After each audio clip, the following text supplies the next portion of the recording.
is that if a country is engaged in gross human rights violations, you can't supply the weaponry through which they commit those violations. And every major international human rights organization recognizes and documents very thoroughly the fact that Israel is engaged in very gross human rights violations. From Amnesty International to Human Rights Watch to even Israeli human rights organizations documenting, and that's their language, war crimes, crimes against humanity, torture, and the list goes on. And then you have US diplomatic support for Israel. The United States alone, since the 1970s, used its veto in the UN Security Council more than 42 times to block criticism of Israel. To put this into perspective, this is larger than the number of all vetoes cast by all other members of the permanent members of the Security Council combined on all issues for the same period.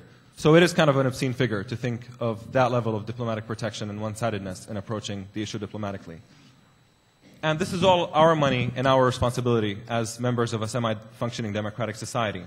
We should have a say-so into how this money is being spent, and I think that it is the moral responsibility of every person of conscience to stand up and demand a suspension of US military aid to Israel until Israel abides by international law and respects human rights. Thank you.